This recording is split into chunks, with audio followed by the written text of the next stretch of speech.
또 하나는 이제 몇 년 전에 납병동 했던 아이인데 제 정이 있잖아요. 그 꼬맹이가 저를 보면 코딱지? 그러면서 코딱지 선생님이다 이렇게 얘기했던 아이가 있어요. 걔가 지금은 초등학교를 다니고 있어요. 구독, 좋아요, 알림 설정 부탁드립니다. 안녕하세요. 코딱지 선생님 백미정입니다.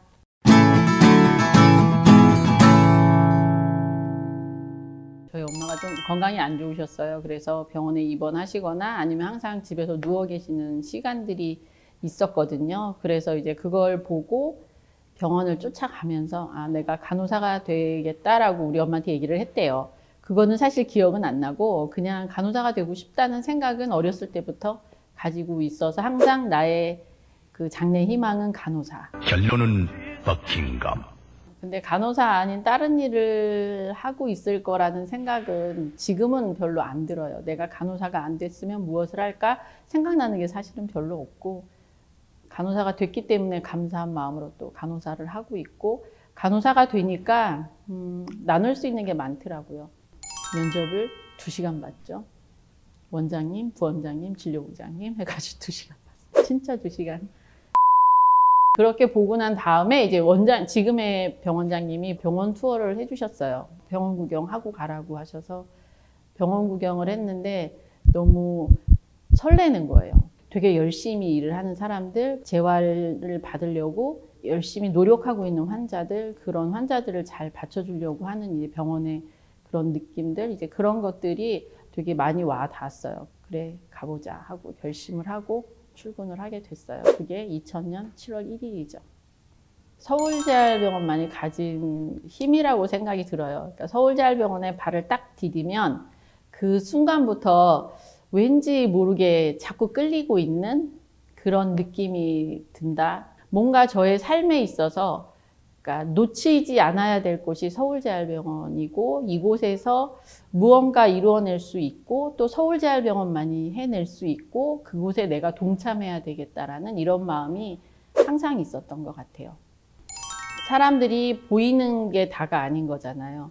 보이지 않는 그 내면에 있고 그 표현하지 못하는 그 어려움들이 있는데, 그 어려움을 사실은 봐야 되는 거고, 그 어려움에 맞춰서 그분한테 필요한 의료 서비스를 제공하는 게 환자 경험이라고 생각을 하는데, 그 부분을 살짝 만져드렸을 때 큰 위로를 받아서 또 삶의 새로운 희망, 또 활력을 얻어가는 모습들을 보게 되고, 그런 모습을 또 보면서 저도 이제 에너지를 받게 되는 거거든요. 그래서 서로 상생하면서 가는 과정들이 보람되고, 또 이제 요즘에 우리 학생들이 와요. 장애에 대한 생각, 재활에 대한 생각, 재활병원이 어떤 일을 하는 곳이고 재활병원에 있는 간호사가 어떤 일을 해야 되는지 이런 것들을 알고 가게 해주셔서 너무 고맙다 말을 하고 가는 것들도 저한테는 되게 보람된 일이에요. 그래야지 그 간호사들이 재활간호의 꿈을 갖고 재활병원의 간호사로서 이제 와서 이제 일을 할 수 있는 날이 오지 않을까라는 기대감을 또 갖는 거죠.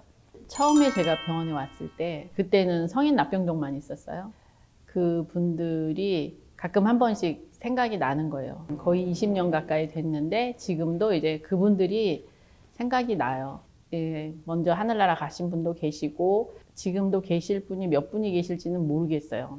그때 보호자분을 가끔 한 번씩 만나는 경우가 있어요. 10여 년이 지난 최근에 한 번씩 만났는데 그분이 저를 보면서 아직도 저를 기억해 주세요 그러면서 눈물 찔끔찔끔, 항상 고맙고 또 항상 미안하고 또 함께 해줘서 그래서 이제 행복한 날들이 돼가고 있고, 우리를 통해서 환자의 건강이 관리가 되고 있고 그분들이 자기 삶을 만들어 나아갈 수 있는 밑거름 작업을 우리가 잘 해주고 있다는 것들을 인정하고 있고, 그래서 또 박수를 쳐주고 싶다라는 말을 해주고 싶고요.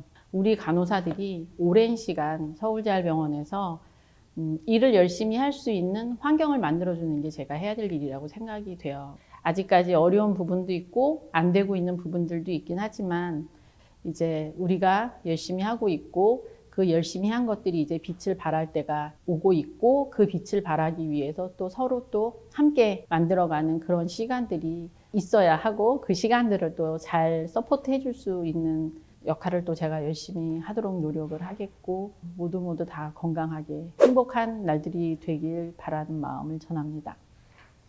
재활간호는 우리가 학교에서 배웠었던 그 전인간호를 할 수 있는 장이라고 생각이 들어요. 내과나 외과나 뭐 중환자실이나 이런 곳에 입원한 환자들은 지금 증상이 좋아져서 집에 가야 되는 것이 목표라면 그러면 거기까지가 끝인 경우들이 많거든요. 이제 재활간호는 지금 있는 것의 문제가 아니라 지금 있는 것의 문제도 해결을 하면서 또 남는 것들을 가지고 앞으로의 삶을 어떻게 살아갈 것인가, 환자 본인만이 아니라 그 가족과 연계돼서 사회와 연계돼서 어떻게 잘 살아나갈 수 있는 것까지도 고민을 해야 되는 게 재활간호라고 생각이 들고 이제 그러한 것이 전인간호라고 생각이 들거든요. 재활간호가 관심이 있거나 아니면 전인간호가 하고 싶은 후배님들이 계시다면 서울재활병원에 오면 할 수 있을 거라고 믿습니다.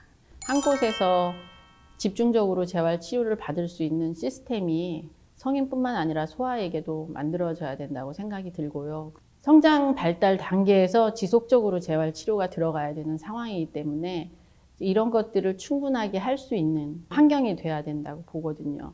학교를 다니면서도 재활치료를 받을 수 있고 학교와 연계되어서도 재활치료를 받을 수 있고 우리 아이들이 생애주기별로 받을 수 있는 재활치료 시스템이 만들어진 곳이 있어야 된다라고 생각이 들고 그래서 이제 우리 아이들이 성장 발달해 가면서 성인이 될 때까지 재활치료를 받고 사회복귀를 할 수 있는 그런 지원이 충분한 그런 우리나라가 되었으면 좋겠다라는 생각. 과거에 납병동 할 때 엄마들이 생각했던 거는요. 우리 아이들이 재활치료를 받을 수 있는 나라로 나가야겠다. 이민을 많이 생각하셨어요. 근데 이제 이민 가지 않고 우리나라에서도 해결했으면 좋겠다. 그런 나라가 됐으면 좋겠다 생각을 합니다. 꼭 해야 되는 부분이라고 생각하는 거는 우리 병원에 오는 모든 분들이 혼자의 삶이 아니라 가족과 함께 살아나가야 되는데 가족이 알고 가야 되는 상황들이 진짜 많거든요. 그리고 이제 가족이 알아야지 이 환자가 스스로 독립할 수 있고 또 정말 필요한 도움만 줄 수 있는 상황이 되는데 그러기 때문에 이 가족들을 위한 프로그램들이 되게 중요하다는 거죠. 그래서 이제 가족에 대한 교육 프로그램, 가족들의 심리적인 지지를 해야 되는 프로그램, 그리고 우리 환자분들이 또 우리 가족과 함께 병원 안에서 운동할 수 있고 힐링할 수 있는 공간도 마련해야 된다라고 생각이 들어요. 넓어야겠죠. 그 안에 뭐 돈이 되든 안 되든 많이 담을 수 있어야 되고 우리가 수지타산을 생각하지 않고 퍼줄 수 있는 그리고 우리 병원만이 아니라 누군가와 함께 언제든지 퍼줄 수 있는 곳이 되어야 되고 제가 서울재활병원에 처음 왔을 때 가을 겨울에 한 게 뭐냐면 천사원의 카드 팔기였어요. 전 정말 기쁜 마음으로 그 카드를 들고 제가 아는 사람들을 찾아갔어요. 네가 이 카드를 사주면 많은 사람들이 나눔을 받을 수 있다. 쉽진 않았지만 그래도 되게 기쁜 마음으로 사준 사람들이 있었어요. 근데 그 작은 모임이 지금의 은평천사원 엔젤세이븐을 유지하게 해줬고 서울재활병원이 지금까지 발전할 수 있는 계기가 됐다고 생각이 들거든요. 서울재활병원을 응원해 주시고 지원해 주시고 지지해 주신다면 이 세상을 앞으로 살아갈 우리 아이들과 장애를 갖고 또 사회로 복귀할 우리 어르신들과 청년들이 그 질적인 삶을 살아갈 수 있는 그런 기초를 만들어줄 수 있는 곳이 서울재활병원이라고 믿고 있기 때문에 함께 마음을 나눠주신다면 그러면 그들의 삶에 큰 힘이 될 수 있는 한 분 한 분들이 될 수 있을 거라고 생각이 듭니다. 많이 응원해 주세요.